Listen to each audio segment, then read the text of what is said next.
1절에서 12절 말씀입니다. 제가 가지고 있는 성경 신약 성경 5쪽쯤에 있습니다. 마태복음 5장 1절에서 12절 말씀입니다. 서로 한 절씩 교도하도록 하겠습니다. 제가 먼저 1절 읽습니다. 예수께서 무리를 보시고 산에 올라가 앉으시니 제자들이 나온지라 입을 열어 가르쳐 이르시되 심령이 가난한 자는 복이 있나니 천국이 그들의 것이미요 애통하는 자는 복이 있나니 그들이 위로를 받을 것이미요 온유한 자는 복이 있나니 그들이 땅을 기업으로 받을 것이미요 의에 줄이고 목마른 자는 복이 있나니 그들이 배부를 것이미요 긍휼히 여기는 자는 복이 있나니 그들이 긍휼히 여김을 받을 것이미요 마음이 청결한 자는 복이 있나니 그들이 하나님을 볼 것이미요 화평하게 하는 자는 복이 있나니 그들이 하나님의 아들이라 일컬음을 받을 것이미요 의를 위하여 박해를 받은 자는 복이 있나니 천국이 그들의 것임이라 나로 말미암아 너희를 욕하고 박해하고 거짓으로 너희를 거슬러 모든 악한 말을 할 때에는 너희에게 복이 있나니 기뻐하고 즐거워하라 하늘에서 너희의 상이 큼이라 너희 전에 있던 선지자들도 이같이 박해하니라. 아멘. 지난주에 여러분을 얼굴을 보지 못해가지고 굉장히 보고 싶고 그리웠습니다. 한 주간 잘 지내셨습니까? 우리 옆에 분에게 인사하겠습니다. 오늘 잘 나오셨습니다. 또 인사하겠습니다. 반대편에 계신 분에게 성령 충만하십시오. 잘 나온 여러분들에게 하나님의 은혜와 사랑이 충만히 넘치시기를 소원합니다. 늘 건강하십시오. 새해가 되면 우리가 꼭 만나는 사람들마다 꼭 하는 인사가 있지 않습니까? 새해 복 많이 받으세요 라고 만나는 사람들마다 인사를 하고 다닙니다. 사람이라고 하면 누구나 다 복 받는 것을 다들 좋아합니다. 복 받는 것을 좋아하고 복 받기를 원합니다. 싫어하는 사람 없습니다. 제가 어릴 때 마을에 새해가 되면 대문마다 한자로 복자를 이렇게 크게 써 붙여 놓았던 기억이 있습니다. 여러분들도 다들 이런 기억들 다들 있지 않습니까? 시집 갈 때 이불에도 복이라고 하는 글자가 또 멀리서 다 보일 정도로 아주 큼직하게 이불의 가운데 곳곳에 써붙여져 있고 또 베개에도 복, 또 방석에도 복, 그리고 옷장에도 복, 국그릇, 밥그릇까지도 다 복자가 있었습니다. 사람들마다 복을 이렇게 다들 좋아하지만 이 복이 어디에서 어떻게 오고 또 누구에게 가야지만 복을 받게 되는지는 전혀 알지 못합니다. 그래서 아무에게나 가서 허리를 굽히면서 제발 좀 나에게 복을 좀 달라고, 복 좀 내려달라고 하면서 비나이다라고 하면서 빌어댑니다. 죽은 조상네들이 복을 주는 줄로 알아서 하는 소리가 뭐 조상님의 묘자리가 잘 써야 된다라고 생각하고 명절 때가 되면 제사를 지내기도 합니다. 여러분, 그런데 제사는 조상을 섬기는 것이 절대 아닙니다. 우리나라의 많은 사람들이 죄다 귀신들에게 다들 속고 있는 겁니다. 우리 고린도전서 10장 20절 말씀을 화면을 보고 같이 읽습니다. 시작. 무릇 이방인이 제사하는 것을 귀신에게 하는 것이요 하나님께 제사하는 것이 아니니 나는 너희가 귀신과 교제하는 자가 되기를 원하지 아니하노라. 아멘. 제가 어릴 때 동부 밖에 있는 고목나무 밑에 보니까 사람들이 자기들에게 복을 달라고 빌고 빌다가 거기에다가 밥을 갖다 놓는 것을 본 적이 있습니다. 우리는 당장 먹을 밥이 없는데 그 고목나무 밑에는 늘 밥이 넘쳐났던 것 같습니다. 어떤 때에는 나물 반찬도 갖다 놓고요. 또 심지어는 맛있는 과일까지 앞에다가 갖다 놓은 것을 제가 지나가다가 본 적이 있습니다. 제가 어릴 때 고목나무 속이 왜 그렇게 퍽퍽하게 썩어 있는지를 알게 되었습니다. 맨날 사람들이 와가지고 시도 때도 없이 와서 제발 복을 달라고 복을 빌고 이렇게 계속해서 빌어댑니다. 그런데 이 고목나무는 그렇게 비는 사람에게 줄 복이 하나도 없는 겁니다. 그래서 스트레스 받아가지고 그렇게 속이 시커멓게 팍팍 썩어 있는 것입니다. 산속에서 평생 동안 돌을 닦았던 어떤 도사가 어느 날 사람으로 둔갑한 여우에게 홀려서 낭떠러지에 떨어지고 말았습니다. 그런데 참으로 다행스럽게도 그때 지나가던 나무꾼이 있었는데 이 나무꾼 때문에 겨우겨우 이 사람 살아나게 되었습니다. 나무꾼의 집을 떠나면서 선물을 좀 해야 되겠는데, 그래도 뭔가 은혜를 갚아야 되겠는데 가진 것이 없어서 뒤져다 보니까 품 안에 부족이 하나 있었던 모양입니다. 그래서 그 부족을 그 사람에게 주면서 뭐 드릴 것은 없고 여기 귀신이 많이 나타나니까 위험하다고 하면서 이 부족이나 드리고 가겠다고 했습니다. 그러니까 나무꾼이 하는 말이 아이고 됐습니다. 도사님이나 잘 가지고 다니세요 라고 했다고 합니다. 여러분, 이 세상 우상이 얼마나 의미 없고 허무한 것입니까? 아무 쓸모가 없는 것이고 헛되고 헛된 것입니다. 우리 다 같이 시편 115편 4절에서 7절 말씀까지 한번 화면 보고 읽겠습니다. 시작. 그들의 우상들은 은과 금이요 사람의 손으로 만든 것이라. 입이 있어도 말하지 못하며 눈이 있어도 보지 못하며 귀가 있어도 듣지 못하며 코가 있어도 냄새 맡지 못하며 손이 있어도 만지지 못하며 발이 있어도 걷지 못하며 목구멍이 있어도 작은 소리조차 내지 못하느니라. 아멘. 우상에 대해서, 죽은 우상에 대해서 설명하고 있습니다. 여러분, 복이 무엇입니까? 우리가 복 얘기하는데 이 복이 과연 무엇입니까? 성경에서는 진정한 복을 무엇이라고 하고 있습니까? 누가 우리에게 복을 주는 것입니까? 그리고 어디에서 우리가 복을 받을 수가 있습니까? 하나님이 복이신 줄로 여러분 믿으시기를 바랍니다. 하나님만이 진정한 복의 근원이 되십니다. 하나님만이 복을 주실 수가 있으십니다. 오늘 말씀 마태복음 5장 1절에서 12절 말씀은 하나님의 복의 선언이라고 할 수가 있습니다. 오늘 말씀은 사실 너무나 중요한 말씀입니다. 우리가 수도 없이 신앙생활하면서 교회 다니면서 들은 말씀이고 본 말씀이지만은 우리가 그냥 쉽게 지나가지 않습니까? 그러나 오늘 이 말씀은 굉장히 우리의 신앙에 있어서 중요한 핵심적인 말씀입니다. 여러분, 오늘 말씀은 어떤 선언입니까? 복되도다 복 있으라 라고 하는 선언입니다. 아무 느낌도 없이 그냥 밋밋하게 하는 둥 마는 둥 하는 그런 말이 아닙니다. 한마디로 큰 소리로 감탄하는 감탄사입니다. 복되도다 복 있으라.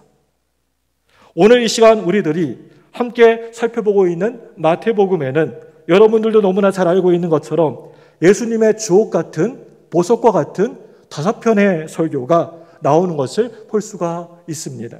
그 첫 번째 설교가 마태복음 5장 말씀부터 7장 말씀까지의 말씀입니다. 예수님이 산 위에 올라가셔서 말씀하신 가장 귀한 교훈이라고 하여서 이 마태복음 5장, 6장, 7장의 말씀을 산상보훈의 말씀이라고 하고 또는 산상수훈의 말씀이라고도 말하기도 합니다. 오늘 이 예수님의 산상보훈의 말씀에 관한 성경신학자들의 극찬은 끝이 없을 정도입니다. 이 땅에 있는 모든 책이 산봉우리라고 한다면 그 중에서 최고 높은 산봉우리는 바로 이 예수님의 산상보훈의 말씀이다. 우리 예수님이 하시는 모든 설교는 오늘 여기에 나오는 예수님의 산상보훈의 말씀에 대한 해석이다. 예수님 설교의 핵심이 바로 이 예수님의 산상보훈의 말씀이라고 강조하고 있습니다. 이 세상 인간이 하는 설교 가운데 오늘 이 산상보훈의 말씀을 뛰어넘는 탁월한 설교는 그 어디에도 지금까지 없습니다. 여러분, 이제 오늘 말씀을 함께 살펴보기를 원합니다.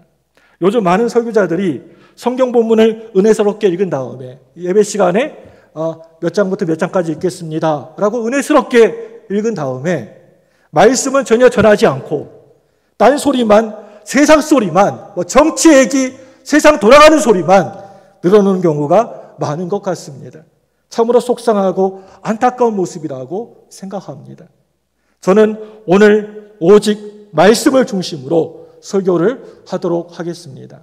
마태복음 5장 1절 말씀을 우리 함께 보기를 원합니다. 우리 같이 읽습니다. 시작. 예수께서 무리를 보시고 산에 올라가 앉으시니 제자들이 나온지라. 이 말씀 보시면 예수께서 뭘 보셨다고요? 무리를 보시고, 이 무리에 여러분 초점을 맞추시고 자세히 보시기 바랍니다. 여러분, 여기에서 무리라고 나왔는데 이 무리가 누구입니까? 바로 앞절을 보시게 되면 예수님의 그 목회의 소문을 듣고 각종 여러 병들을 앓고 있는 자들이 이곳저곳에서 엄청 예수님 앞으로 몰려들었습니다. 우리 마태복음 4장 25절 말씀입니다. 우리 화면 같이 보겠습니다. 시작. 갈릴리와 데가볼리와 예루살렘과 유다와 요단강 건너편에서 수많은 무리가 따르니라. 여러분, 이 말씀 마지막 부분을 보시기 바랍니다. 또 누구가 따랐다고 그랬습니까? 수많은 뭐가요? 무리가 따르니라 라고 하면서 마태복음 4장 말씀에 막이 내려지게 됩니다. 마태복음 5장 1절 말씀에 이런 무리를 예수님께서 보셨다라고 얘기하고 있는 것입니다. 예수님은 무리를 보실 때마다 어떤 마음이 그 마음에 드셨을까요? 늘 그 무리를 볼 때마다 참 불쌍한 사람들이구나, 참 안 된 사람들이구나, 너무나 불쌍히 여기는 마음이 예수님 마음속에 있으셨다는 것입니다. 우리 예수님의 가슴앓이가 그 속에 있었다라고 하는 겁니다. 마태복음 9장 36절입니다. 우리 같이 읽습니다. 시작. 무리를 보시고 불쌍히 여기시니 이는 그들이 목자 없는 양같이 고생하며 기진함이라. 네, 또 무리를 보시고 불쌍히 여기셨습니다. 예수님은 무리를 가만히 볼 때마다 마치 목자 없는 양떼와 같이 보셨다라고 하는 것입니다. 이리 때 엄청 시달리는 한 마리의 어린 양처럼 종교 지도자들에게 밤낮 시달리고 있는 무리를 보셨다라고 하는 겁니다. 지독하게 냄새가 펄펄 나는 양 한 마리. 그런데 냄새나는 양 한 마리를 씻어줄 목자가 없습니다. 죄에 시달리면서 시끄럽게 더러워진 심령. 그런데 그 누구도 아무도 와가지고 씻어줄 사람이 없었습니다. 도망가다가 지쳐서 넘어져 있지만 아무도 그 사람, 넘어져 있는 그 사람을 붙잡아가지고 일으켜서 세워줄 사람이 없었습니다. 목자가 곁에 없기 때문에 이리저리 헤매다가 지쳐서 낭망하고 쓰러져 있지만 아무도 그 누구도 희망과 용기와 믿음을 주지 못하는 어리석은 무리를 예수님이 보셨다라고 하는 얘기입니다. 그 무리 속에 예수님은 바로 나의 얼굴을 똑똑히 보셨다라고 하는 것입니다. 그 많은 사람들, 무리들 속에서 우리 예수님은 바로 최권사님, 김집사님, 박권사님, 안집사님의 얼굴을 똑똑히 분명히 보셨다라고 하는 말입니다. 그 무리 속에서 예수님은 바로 여러분들의 얼굴 하나하나를 보신 것입니다. 세상에 살아가기가 너무나 지치고 힘들어서 넘어져 있는 여러분들의 모습, 세상 어디에도 위로와 소망이 없어서 허덕이는 여러분들의 모습, 죄를 떨쳐내고 살아가고 싶지만 하루하루 살아가다가 보면 온갖 상처들, 온갖 죄악투성이들, 정죄함 투성이들이지만 아직도 그 누구도 그것을 씻어줄 사람이 아무도 없어서 외로움에, 고통에, 고독에 슬피 울고 있는 여러분의 모습을 바로 예수님이 똑똑히 보셨다라고 하는 겁니다. 할렐루야! 바로 예수님이 불쌍한 나, 더럽고 추한 나를 보고 계신다는 것입니다.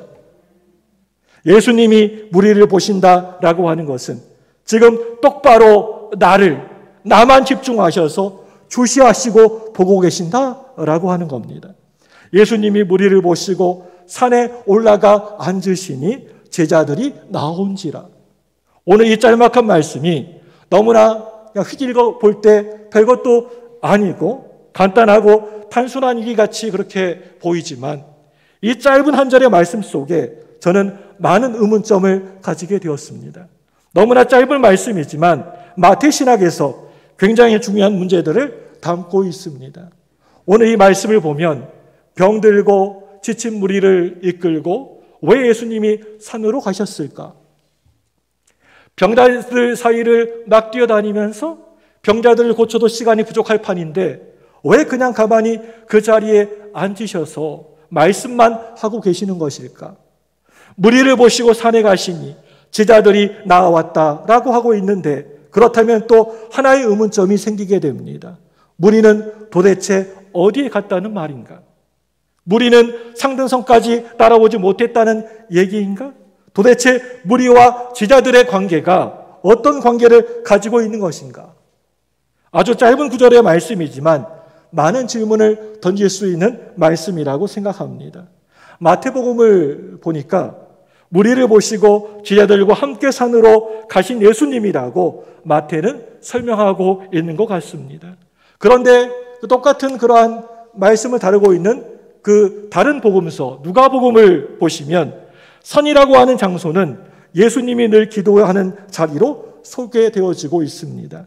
예수님은 산에 자주 올라가셔서 고독과 씨름하시면서 기도하셨던 것을 볼 수가 있습니다. 그런데 마태복음, 마태 신학에 있어서 산은 하나님의 자기 계시의 장소였습니다. 마태에게 있어서 이 산은 하나님을 만나는 장소였습니다. 마태는 구약을 참으로 좋아했습니다. 구약을 보시면 잘 아시겠지만은 하나님은 언제나 산에서 만나 주십니다.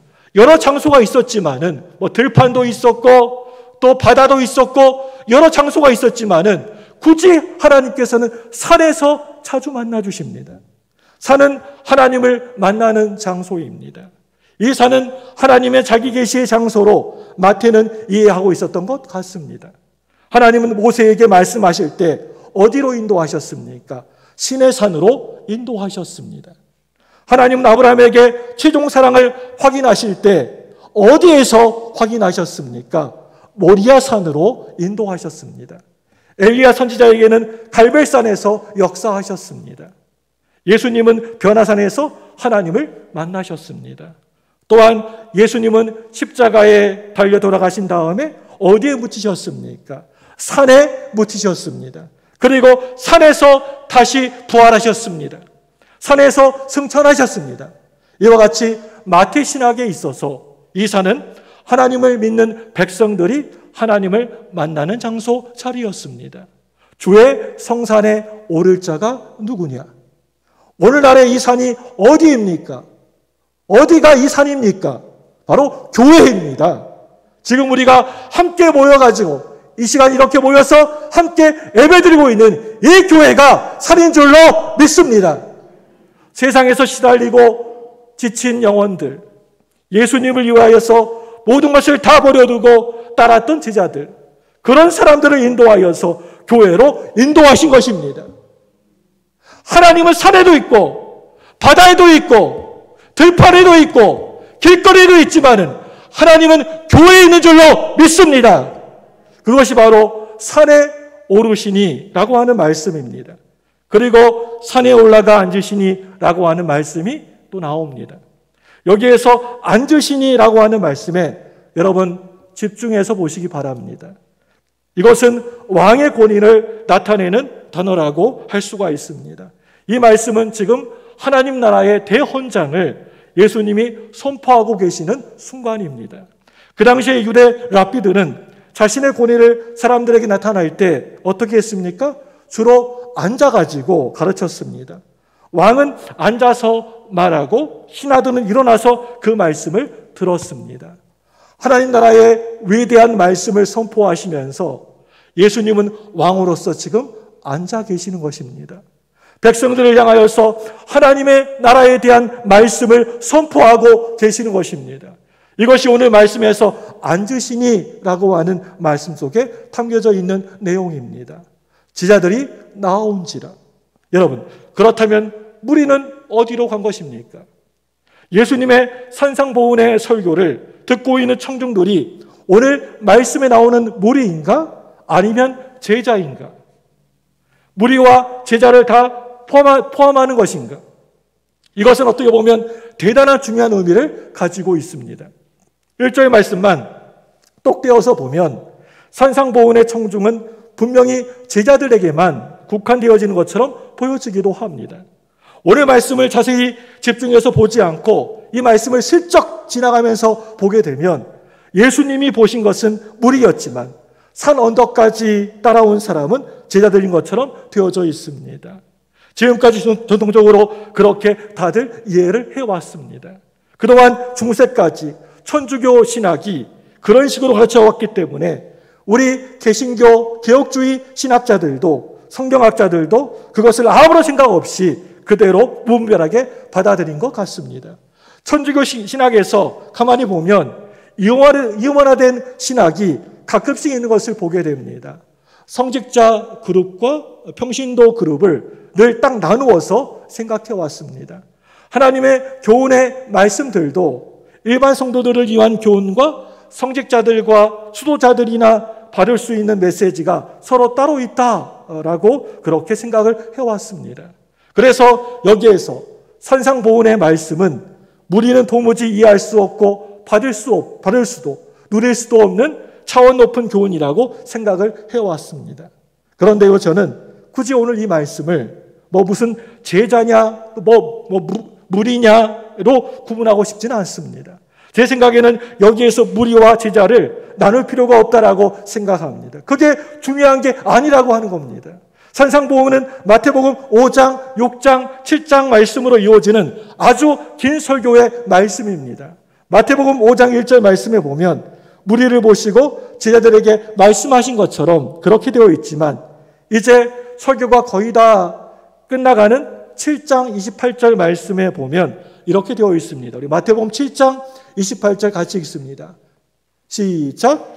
예수께서 이 말씀을 마치심에 무리들이 그의 가르치심에 놀라니. 여기 보면 누가 놀랬습니까? 무리들이 그의 가르침에 놀라니 라고 되어 있습니다. 산상보훈 설교를 무리가 끝까지 경청하고 깜짝 놀라면서 권세 있는 자로다라고 하면서 감탄하고 있는 모습을 볼 수가 있습니다. 그래서 제가 내린 결론은 지금 예수님의 산상설교를 듣는 교인들은 무리와 예수님의 제자들 모두를 다 포함하고 있다라고 하는 것입니다.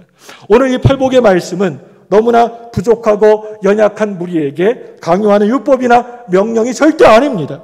그렇다고 너희들 심령이 가난해지지 않으면, 너희들이 신앙생활하면서 예수 믿으면서 심령이 가난하지 않으면 다 죽여버리겠다라고 막 윽박지르는 말씀도 아닙니다. 오늘 이 말씀은 예수님의 복의 선언입니다. 복 있으라 복되도다. 한마디로 감탄문입니다. 좀 더 정확하게 번역하면 이렇게 번역할 수 있을 것 같습니다. 심령이 가난한 자의 복이요 놀랍도다. 온유한 자의 복이요 놀랍도다. 마음이 깨끗한 자의 복이요. 이렇게 번역하는 것이 더 옳다라고 생각됩니다. 우리말 성경에는 복이 있나니라고 서술문으로 되어져 있습니다. 그런데 헬라어문에는 있나니라고 하는 단어가 아무리 봐도 없습니다. 팔복 말씀에는 그 어디에도 동사가 없습니다. 서술문이 아니라 감탄문이라고 하는 겁니다.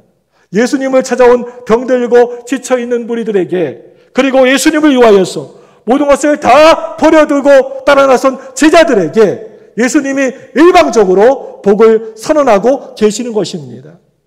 하나님 나라의 왕국의 복을 기대하는 그대들이 참으로 복되도다.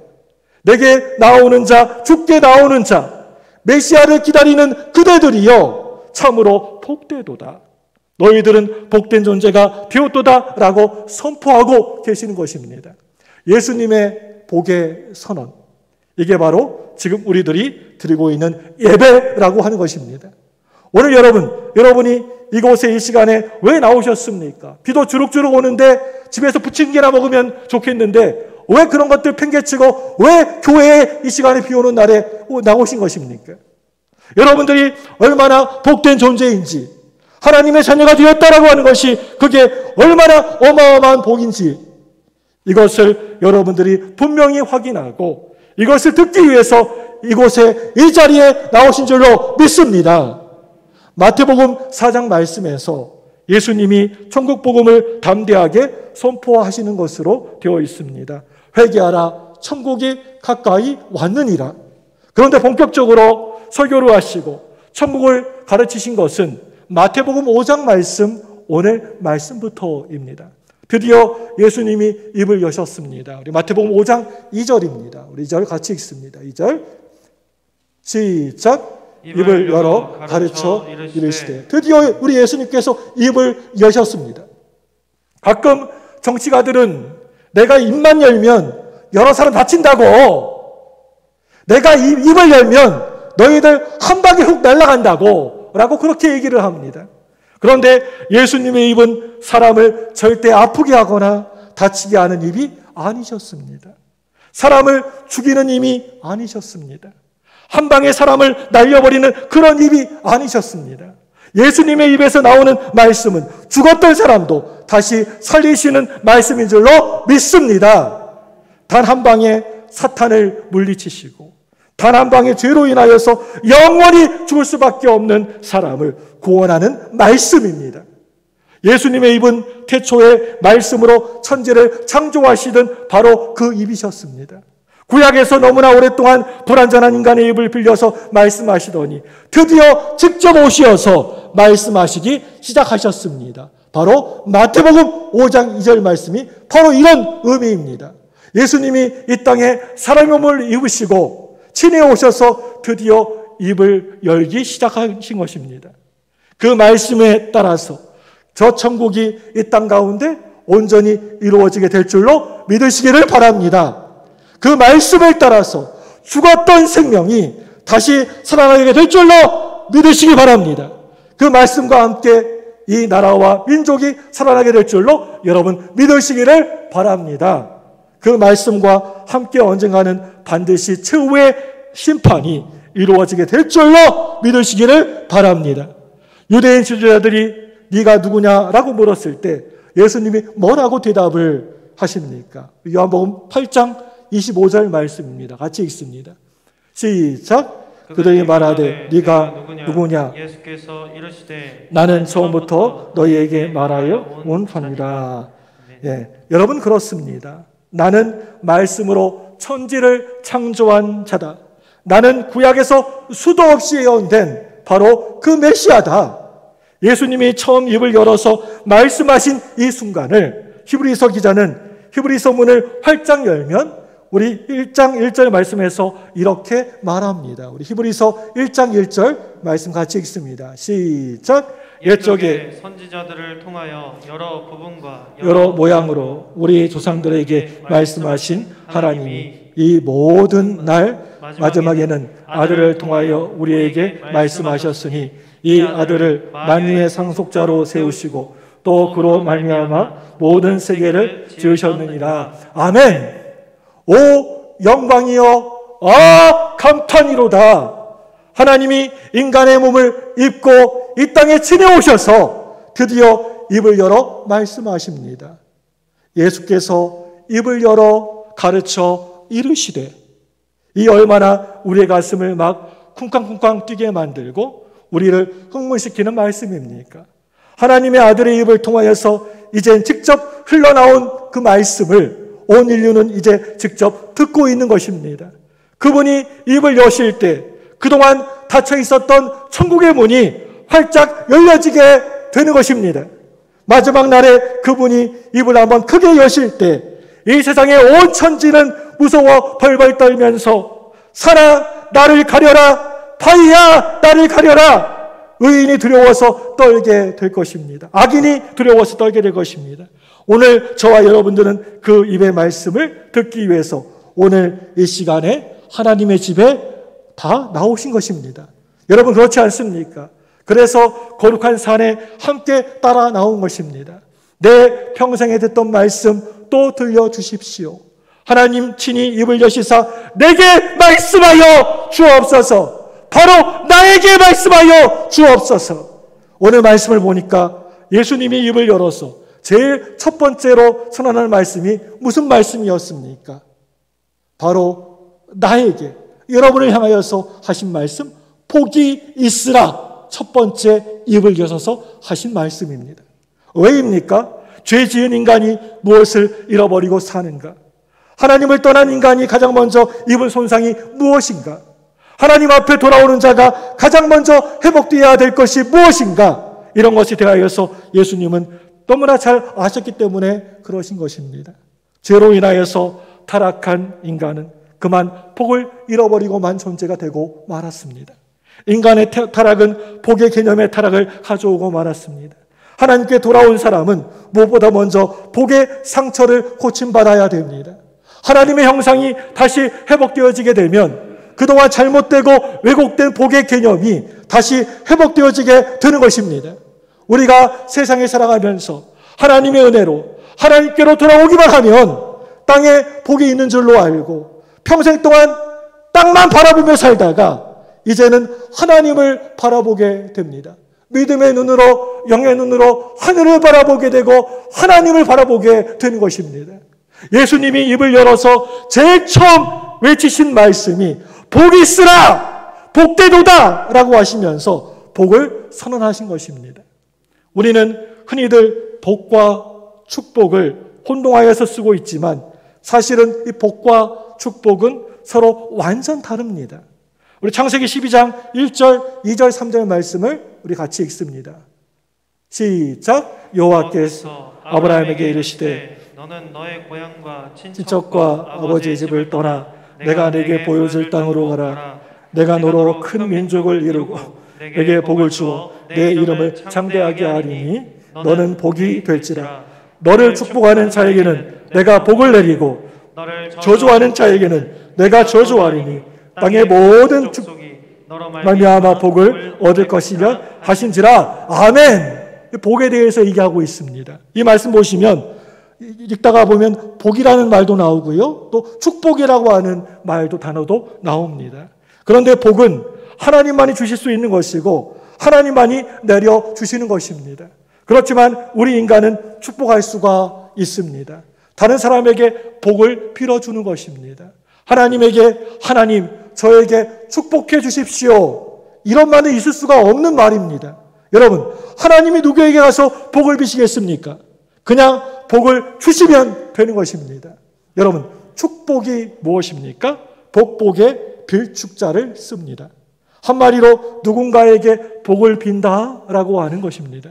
인간은 누군가를 축복할 수가 있습니다. 그런데 하나님은 축복하시는 분이 아니라 우리에게 복을 내려 주시는 분이지 않습니까? 성경이 말하는 복, 예수님이 오늘 복이 있으라 라고 말씀하실 때 이 복은 어떤 의미를 가지고 있을까요? 복은 무슨 두부 한모 두모처럼 이렇게 받는 것이 아닙니다. 복은 복 있는 존재가 되는 것입니다. 그게 진정한 복입니다. 제가 여러 번 연구해 봤는데요, 성경은 어느 한 군데에도 어디에도 절대 복 받은 사람은 이라고 되어 있지가 않습니다. 참으로 신기하게도 꼭 복에 대해서 얘기할 때에는 복 있는 사람은 이라고 되어져 있는 것을 보게 됩니다. 우리 시편 1편 1절에서 이 복을 어떻게 얘기하는지 보겠습니다. 우리 시편 1편 1절입니다. 시작. 복 있는 사람은 악인들의 꾀를 따르지 아니하며 죄인들의 길에 서지 아니하며 오만한 자들의 자리에 앉지 아니하고, 복 받은 사람은 하지 않고 뭐라고 하고 있습니까? 복 있는 사람은 이라고 되어져 있습니다. 복 있는 사람은 복 있는 존재가 되는 것입니다. 복은 복을 가지는 것이 아니라 내가 복 있는 존재로 바뀌어지는 것입니다. 헬라어 복되다라고 하는 마카리오스는 고대어 마카르에서 나온 말입니다. 마카르는 고통과 슬픔 가운데 있었던 사람이 어느 한 섬에 들어오기만 하면 모든 행복이 다 준비되어져 있습니다. 그 섬에 다 있습니다. 이 섬을 마카르라고 했습니다. 뜨거운 사막을 여행하다가 지쳐서 쓰러진 사람이 모든 갈증을 해결할 수 있는 오아시스를 만나게 되었습니다. 이 오아시스에서 나그네가 누리는 안식과 평화를 마카르라고 했습니다. 세상에서 목마름이 있는 이 땅에는 질병과 고난, 고통과 어려움들이 있지만 하나님께 돌아온 자가 누리는 무한의 행복, 이것을 마카르라고 한 것입니다. 마카리오스, 복이 있으라. 우리는 인생을 살아가면서 정말 수없는 많은 문제에 부딪히면서 살아가게 됩니다. 수없는 고난과 그 어려움을 부딪히면서 살아가게 됩니다. 뭔가 많이 모자랄 때도 있습니다. 병들 때도 있습니다. 끙끙 앓으면서 신음할 때도 있습니다. 문제에 부딪히기도 합니다. 온갖 아픔을 우리가 겪으며 살기도 합니다.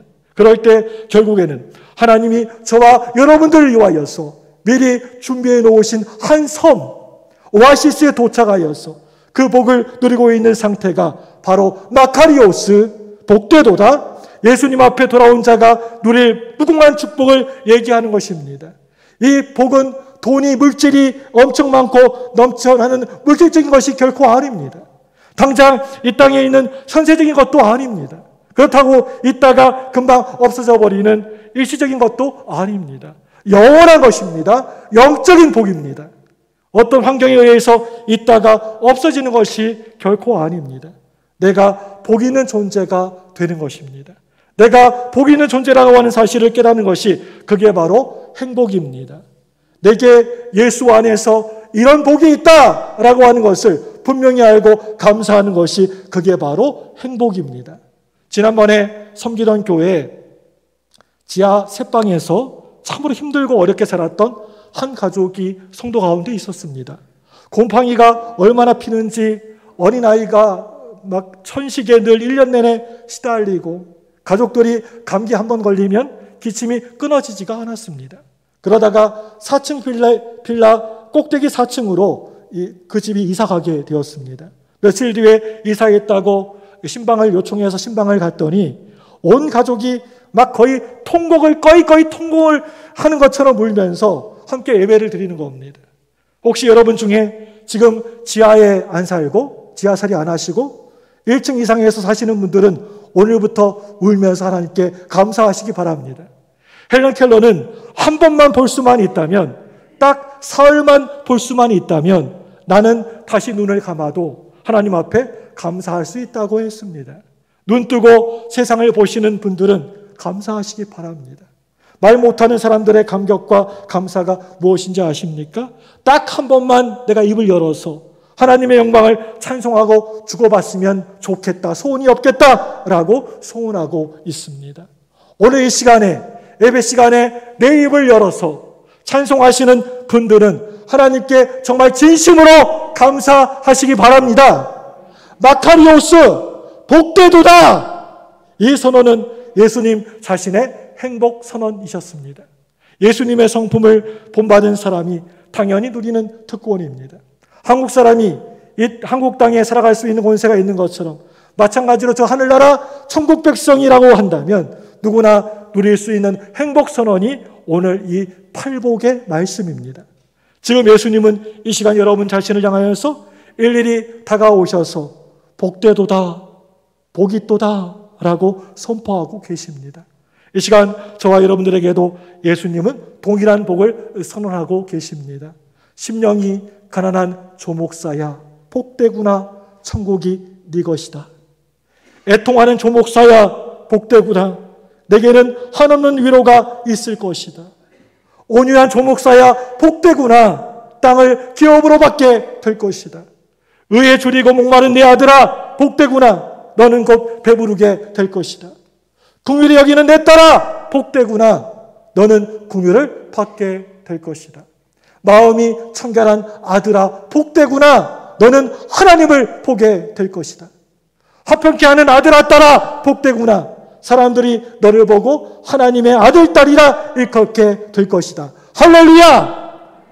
의를 위하여 핍박을 받은 조목사야, 복되구나, 천국이 너희 것이라. 아멘! 오늘 우리가 얼마나 존귀한 존재인지, 예수님 앞에 찾아 나왔던 것이 얼마나 복된 것인지, 영광스러운 성산으로 예수님을 찾아 나온 것이 얼마나 어마어마한 복인지 하나님께서 우리에게 선언하고 계시는 것입니다. 뭐라고요? 복이 있는 자여 복되도다 복이 있으라. 복이 있는 자여 복되도다 복이 있으라. 이 시간에 두 손을 번쩍 드시고 저를 한번 크게 따라서 해주시기 바랍니다. 주여!